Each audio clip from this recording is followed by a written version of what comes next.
Hi friends, welcome to Vineeram directions. నేను మీ త్రివేణి.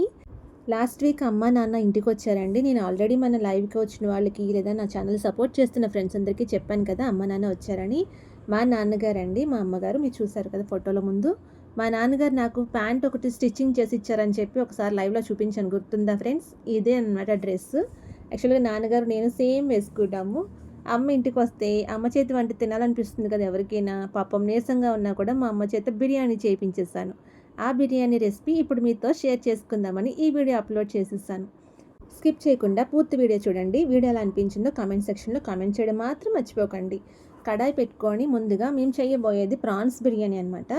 అమ్మతో చేస్తున్నాను కాబట్టి కిచెన్లో ఉన్న స్పేస్ వల్ల నాకు వీడియో కరెక్ట్గా పొజిషన్లో తీయడం రాలేదు. రెసిపీ అర్థమైతే నేను అర్థమయ్యేలా చెప్తాను, అర్థమైతే ఓకే, లేకపోతే నేను మళ్ళీ ఇంకొకసారి అప్లోడ్ చేస్తాను. మీకు అర్థమైందా లేదో కూడా కామెంట్ సెక్షన్లో కామెంట్ చేసి చెప్పండి మర్చిపోకుండా. ఫస్ట్ ఆయిల్ వేసుకొని ఉల్లిపాయలు మసాలా రెడీ చేస్తుందన్నమాట. ముందు ప్రాన్స్కి పట్టించడానికి కోసం అని చెప్పి ఒక మసాలా రెడీ చేస్తుంది అమ్మ. ప్రాన్స్ ఫ్రై బిర్యానీ అనమాట ఇది. సో ఉల్లిపాయలు బాగా గోల్డెన్ కలర్ వచ్చే వరకు వేగిపోయిన తర్వాత టమాటాలు కూడా వేసేసింది. అవి కూడా వేగాలన్నమాట. వేగిపోయిన తర్వాత దాంట్లో వేగడానికి మనం ఉప్పు అన్నీ వేస్తాం కదా, అవి కూడా వేసిందనమాట. మా అమ్మ వంట చేస్తుంది, మాకు అంత ఇష్టం అంటే అంత ఇష్టం అంటారు. అలాగే మా పిల్లలకు కూడా ఇష్టం మా అమ్మ చేసే వంటలు అంటే. అమ్మమ్మ చేసినట్టు చేసావా, అమ్మమ్మ చేసినట్టు చేస్తావా అని అడుగుతారు మా పిల్లలు కూడా అస్తమాను నన్ను. ఎవరికి ఇష్టం ఉండదు చెప్పండి అమ్మ చేతి వంట? అందుకని ఊరి నుంచి అప్పుడే వచ్చారు, ఒక్కరోజే ఉన్నారు అమ్మ వాళ్ళు. మా చెల్లి కూడా చెన్నైలో ఉంటుందన్నమాట, తనని చూడ్డానికి వచ్చారు. అలాగే నన్ను కూడా చూసి పిల్లల్ని చూసి వెళ్దామని చెప్పి ఒకసారి ఇక్కడికి వచ్చారనమాట. జస్ట్ వచ్చారు, ఒక రోజు ఉన్నారు. ఆ నెక్స్ట్ డే మళ్ళీ ఊరికే స్టార్ట్ అయిపోయారు. వినాయక చవితి ఉందా అని చెప్పి ఊరికి స్టార్ట్ అయిపోయారు. వినాయక చవితికి ముందు వచ్చారన్నమాట అమ్మ వాళ్ళు. కొంచెం వినాయక చవితి హడావిడి ఉండడం వల్ల వీడియో అప్లోడ్ చేయడం కొంచెం లేట్ అయింది, ఏమనుకోకండి. ఉల్లిపాయలు వేగిపోయిన తర్వాత అమ్మ కొంచెం పసుపు వేసింది, తర్వాత గరం మసాలాలు వేసింది, తర్వాత ఉప్పు కూడా వేసింది అనమాట. ఉల్లిపాయలు అవన్నీ బాగా వేగడం కోసం అని చెప్పి అవన్నీ మిక్స్ అయ్యేలాగా బాగా కలుపుకోవాలి. మొత్తం ఫ్రై అవ్వాలన్నమాట. ఉల్లిపాయలు కొంచెం గోల్డ్ కలర్లో వస్తేనే టేస్ట్ బాగుంటుందని చెప్పింది.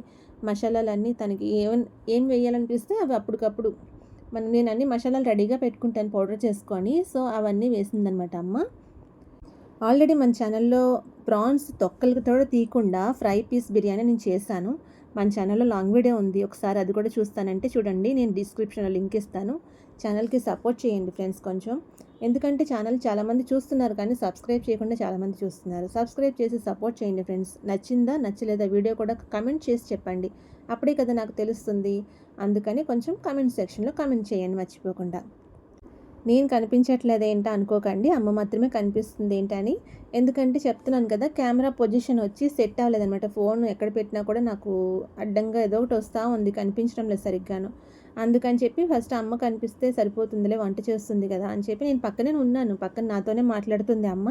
కానీ కొంచెం సరిపోలేదన్నమాట కెమెరా పొజిషన్, అంతకు మించి ఏమీ కాదు. Prawns biryani and prawns curry కూడా చేస్తుంది. ప్రాన్స్ బిర్యానీ కోసం మసాలా రెడీ చేసి పక్కన పెట్టుకున్నాం చల్లారడానికి. ఈలోగా కర్రీకి ప్రిపేర్ చేసిందనమాట. కడాయి పెట్టి ఆయిల్ వేసి ఉల్లిపాయలు అవి వేగనేస్తుంది. నేను ప్రాన్స్ కర్రీ ఆల్రెడీ మన ఛానల్లో చేశాను కాబట్టి అది మాత్రం కొంచెం స్కిప్ చేస్తాను, రెసిపీ ఏమనుకోకండి. పులావ్ మాత్రం ఎలా చేస్తారో బిర్యానీ ఎలా చేస్తారో రెసిపీ చెప్తాను, ఫాలో అయిపోండి. కుక్కర్ పెట్టుకొని అందులో కొంచెం నెయ్యి కొంచెం ఆయిల్ వేసుకున్నాను. దాంట్లో మనం బిర్యానీకి వేసుకునే మసాలాలు ఉంటాయి కదా, ఆ మసాలాలన్నీ వేసుకోండి. నేను 2 గ్లాసెస్ రైస్ తీసుకున్నాను, దానికి మనం కొంచెం మసాలా తీసుకుంటే సరిపోతుందండి. మరీ ఎక్కువగా తీసుకున్నా కూడా మనం ప్రాన్స్ మసాలా పెట్టి మనం ఫ్రై చేసి తర్వాత బిర్యానీలో కలుపుకోబోతున్నాము. సో అది కూడా కొంచెం స్పైసీగా ఉంటుంది కాబట్టి దీంట్లో మసాలాలు కొంచెం లైట్గానే వేసుకోండి. కర్రీకి కూడా ప్రిపేర్ చేస్తుందని చెప్పాను కదా అమ్మ, దాంట్లో కూడా అల్లం వెల్లిపాయ పేస్ట్ అవన్నీ వేసి కర్రీ ఒక పక్కన కుక్ అవుతుంది, ఒక పక్కన బిర్యానీకి రెడీ చేస్తున్నాం మేము. మా అమ్మ చాలాసార్లు వద్దాం వద్దాం అనుకుంటారు కానీ ఆంధ్రా నుంచి చెన్నై రావడానికి వాళ్ళకి చాలా ఇబ్బంది అవుతుందండి. ఎందుకంటే మన ఊరు మన ఇల్లు వాళ్ళకి అలవాటు అయిపోయిన తర్వాత మనమే మన ఇంట్లోంచి వెళ్ళలేకపోతున్నాం కదా. అలాగే మా అమ్మ నాన్న కూడా అంతే అనమాట, గమ్ముని ఎక్కడికి వెళ్ళలేరు. అనుకోకుండా వచ్చారనమాట చెల్లిని చూడడానికి, అలాగే నన్ను కూడా చూద్దామని వచ్చారు. వచ్చినా కూడా ఎక్కువ రోజులు ఉండలేరండి బాబు ఫ్లాట్లలో నదులను. మనకి ఇండివిజువల్ హౌస్లో అలవాటు అయిపోయి అమ్మ వాళ్ళకి ఇక్కడికి వచ్చి అలా ఉండాలంటే ఒకే రూమ్లో, లాంగ్వేజ్ తెలియదు. ఆంధ్ర అంటే తెలుగు, నేను ఉండేది చెన్నైలో. సో లాంగ్వేజ్ కూడా తెలియదు కదా, అందుకని గమ్ముని బయటకు కూడా వెళ్ళడానికి అవ్వదని వాళ్ళకి కొంచెం ఇబ్బంది పడతారు.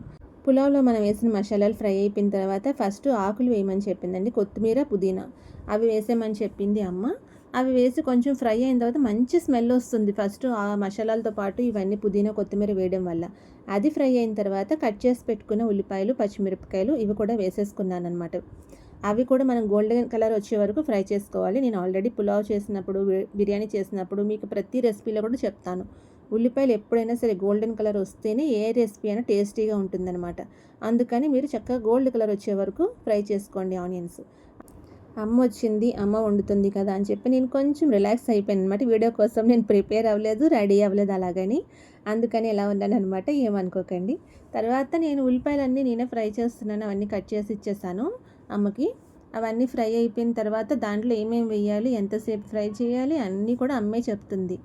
అన్నీ అమ్మ చేసేటప్పుడు మనకి వచ్చే టేస్ట్ మళ్ళీ మనం చేసేటప్పుడు వచ్చే టేస్ట్కి చాలా డిఫరెన్స్ వస్తుంది. అవునా కదా చెప్పండి? ఎందుకంటే ఊరు వెళ్ళినప్పుడల్లా అడుగుతాను, అమ్మ ఏదైనా చేసి పెట్టు, ఏదైనా చేసి పెట్టని. పాపం ఓపిక లేకపోయినా చేసి పెడుతుంది అమ్మ. మనం చేసుకుంటే మళ్ళీ వచ్చి అదే రెసిపీ మనం చేస్తే ఆ టేస్ట్ మాత్రం రాదు. ఎందుకు రాదో నాకు అర్థం కాదు. మీకు అంతేనా, నాకు మాత్రమేనా? మనం ఫస్ట్ ఉల్లిపాయలు ఫ్రై చేసి పెట్టుకున్నాం కదా, ఆ మసాలా అంతా మిక్సీ పట్టేసుకున్నానండి నేను. అదంతా ఇప్పుడు ప్రాన్స్లోని మొత్తం మిక్స్ చేసేసుకోవాలి. ఆల్రెడీ బిర్యానీ కోసం రైస్ కూడా కడిగి పెట్టుకున్నాను కొంచెం. ఇప్పుడు మనం ప్రాన్స్లో ఇవంతా మసాలా అంతా మిక్స్ చేసుకొని మనకి ఈ ప్రాన్స్, ఈ మసాలా మొత్తం అంతా కూడా మంచి ఫ్రై అయ్యేలాగా కొంచెం ఆయిల్ వేసుకొని బాగా ఫ్రై చేసుకోవాలి. ఎంత ఫ్రై అవ్వాలంటే కొంచెం రెడ్ కలర్, మంచి బ్రౌన్ కలర్ వచ్చే వరకు ఫ్రై చేసుకోవాలి. అది మాత్రమే కొంచెం టైం పడుతుందండి అది ఫ్రై చేసుకోవడానికి. అది ఫ్రై చేసుకునే లోపు మనకి బిర్యానీ రైస్ కూడా రెడీ అయిపోతుంది. బిర్యానీలో కూడా కొంచెం ఉల్లిపాయలన్నీ వేగిపోయిన తర్వాత కొంచెం పసుపు, కొంచెం ఉప్పు, కొంచెం కారం కూడా వేసింది అమ్మ. అవన్నీ మిక్స్ చేసేసుకొని దాంట్లో మనం బాస్మతి రైస్కి ఎప్పుడు కూడా 1 గ్లాస్ రైస్కి 1.5 గ్లాస్ వాటర్ అయితే సరిపోతుంది. నేను 2 గ్లాసెస్ బాస్మతి రైస్ తీసుకున్నాను కాబట్టి ఒక 3 గ్లాసెస్ వాటర్ వేసుకోవాలి. ఆ వాటర్ అంతా వేసుకొని ఆ వాటర్ మరుగుతున్నప్పుడు మనం నానబెట్టుకున్న బియ్యం ఉన్నాయి కదా, అవి శుభ్రంగా కడుక్కొని అవి వేసేసుకుంటే ఒక 2 విజిల్స్ అండి. అంతకుమించి ఎక్కువ పెట్టామంటే బాస్మతి రైస్ మెత్తగా అయిపోతాయి. అందుకని 2 విజిల్స్ పెట్టుకుంటే సరిపోతుంది. 2 విజిల్స్లో మనకి బిర్యానీ కూడా రెడీ అయిపోతుంది. ఈ ఫ్రై మాత్రమే కొంచెం టైం తీసుకుంది. ఎందుకంటే ఉల్లిపాయలు పేస్ట్ చేసాం కదా, అవి గోల్డ్ కలర్ రావడానికి కొంచెం టైం తీసుకుంటుంది. కొంచెం ఆయిల్ వేసుకొని ఫ్రై చేసుకోండి. అలాగని స్టవ్ మీద వదిలేసి వెళ్ళిపోకండి. ఎందుకంటే మనం ఉల్లిపాయ పేస్ట్ వేసాం కాబట్టి కడాయిలో మనకి అడుగున అంటిపోతుంది అనమాట వదిలేసామంటే. సో నుంచొని అక్కడ ఫ్రై చేసుకుంటూనే ఉండాలి. కొంచెం గోల్డ్ కలర్ వచ్చే వరకు దగ్గరుండి మాత్రం చూసుకొని ఫ్రై చేసుకోండి. వదిలేయద్దు, మాడిపోతే మళ్ళీ బిర్యానీ అంతా వేస్ట్ అయిపోద్ది. నేను ఆల్రెడీ మా ఊరు వెళ్ళినప్పుడు మా ఊరు, మా ఇల్లు మొత్తం వీడియో పెట్టానండి. మా ఊరు వీడియో అని చెప్పి నేను మన ఛానల్లో ఆ వీడియో కూడా ఉంది. అది కూడా డిస్క్రిప్షన్లో ఇస్తాను, కావాలంటే చూడండి. అందులో కూడా మా అమ్మ, మా పిల్లలు, అక్కడ చిన్న వాళ్ళ పిల్లలు, మా తమ్ముడు వాళ్ళ పిల్లలు అందరూ ఉన్నారు. వాళ్ళని కూడా చూపించాను అనమాట ఆ వీడియోలో. సో వాళ్ళందరినీ కూడా చూడొచ్చు. ఆ వీడియో కూడా ఇంట్రెస్ట్ ఉంటే ఒకసారి చూడండి. నచ్చిందో నచ్చలేదో కామెంట్ మాత్రం చేయడం మర్చిపోవద్దు. ఇక్కడ కెమెరా పెట్టాను కానీ ఆ ప్రాన్స్ మసాలా ఫ్రై అవుతున్నప్పుడు కనిపిస్తుందేమో అనుకున్నాను నేను. కానీ కొంచెం దూరంగా ఉండడం వల్ల కనిపించలేదని అర్థమయ్యి తర్వాత మళ్ళీ తీసుకొని వచ్చి ఈ పక్కకు తీసుకొచ్చి చూపించాను అనమాట కెమెరాలో. అది ఇంకా ఫ్రై అవ్వాలండి. నేను ఫ్రై చేస్తూనే ఉన్నాను పక్కన నుంచొని. సో కొంచెం గోల్డ్ కలర్ వచ్చింది కదా, ఇంకా బాగా ఫ్రై అయ్యి ఒక రెడ్ కలర్లో వచ్చేసింది అనమాట లాస్ట్కి ఫ్రై చేస్తున్నప్పుడు. ఆ తర్వాత ఇలాగ మనకి బిర్యానీ కూడా రెడీ అయిపోతుంది ఇది ఫ్రై అయ్యేలోపు అని చెప్పాను కదా. ఆ కుక్కర్ విజిల్ ఆవిరంతా పోయిన తర్వాత వేడిగా ఉంటుంది కదా, ఆ వేడి మీదనే మనం ఈ ఫ్రై అయిన ప్రాన్స్ని దాంట్లో కలిపేసుకోవాలన్నమాట. అలా కలుపుకుంటేనే మనకి వేడికి ఉన్న ఆ ఫ్లేవర్లో బిర్యానీకి పడుతుంది. ఆ ఫ్లేవర్ అంతా బిర్యానీకి పట్టేస్తుంది అనమాట. చూసారా ఎంత కలర్గా అవి ఫ్రై అయిపోయినాయో? ఆ కలర్ వచ్చే వరకు మీరు ఫ్రై చేసుకోండి. ఈ వేడి మీద కొంచెం ఆ ప్రాన్స్ అన్నీ వేసుకొని ఒక్కసారి కలుపుకొని జాగ్రత్తగానే విరిగిపోకుండా కలుపుకోండి. బిర్యానీ రైస్ విరిగిపోతుంది, లేదంటేనే పొడి పొడిలాడుతూ చాలా చక్కగా వచ్చింది కదా. అలాగే మొత్తాన్ని కలిపేసుకొని ఆ తర్వాత ఒక్కసారి మూత పెట్టుకున్నారంటే మన super fry piece prawns biryani సూపర్గా రెడీ అయిపోయిందండి. చెప్పాను కదా మా నాన్నగారు స్టిచ్ చేసిన ప్యాంట్ అని చెప్పి ఇద్దరం సేమ్ టు సేమ్ వేసుకున్నాం. కాకపోతే నేను ఆల్రెడీ ఒకసారి వేసేసాను, అందుకని నలిగిపోయింది, ఇస్త్రీ చేసుకోలేదు. చూసారా మా డాడీ మాత్రం ఏదైనా సరే పర్ఫెక్ట్గా ఉండాలన్నమాట ఆయనకి. అందుకే నాకు డాడీ డ్రెస్ చూస్తే ఇష్టం, అందుకని కుట్టించుకున్నాను నేను కావాలని. ఎలా ఉంది చెప్పండి, నాకు ప్యాంట్ బాగుందా లేదా? మా డాడీ అండ్ నేను. నెక్స్ట్ డే అమ్మ వాళ్ళు స్టార్ట్ అయిపోయారనమాట. వాళ్ళని స్టేషన్లో దింపడానికి వెళ్ళేటప్పుడు తీసుకున్న ఫొటోస్ అవి. ట్రైన్ కోసం వెయిట్ చేస్తున్నప్పుడు ఒక బర్డ్ కనపడిందండి, చూడండి పావురం అనమాట. ఒక్క కాలే ఉందండి పావురానికి, కానీ చాలా అంటే ఫుడ్ కోసం అని తిరుగుతుంది. చాలా హైట్ ఎగురుతుంది. ఒక్క కాలుతోని ఎలా మేనేజ్ చేస్తుందో చూడండి. అమ్మ వాళ్ళు ఊరెళ్ళిపోయారు. స్టార్ట్ అయిపోయారు ఊరికి. అమ్మ వాళ్ళు ఒక్కరోజే ఉండి వెళ్ళిపోవడంతో మిస్ అయ్యాం. చాలా మిస్ అయ్యాం అమ్మ, పిల్లలు, నేను కూడాను. రీసెంట్‌గా నేను ఒక సెలబ్రిటీని మీట్ అయ్యానండి. ఆ సెలబ్రిటీ ఎవరో తెలుసుకోవాలనుకుంటే ప్లీజ్ స్టే ట్యూన్. మర్చిపోవద్దు, ఛానల్‌లో రెడీగా ఉండండి. నెక్స్ట్ వీడియోలో అప్లోడ్ చేస్తాను. Please like, share and subscribe.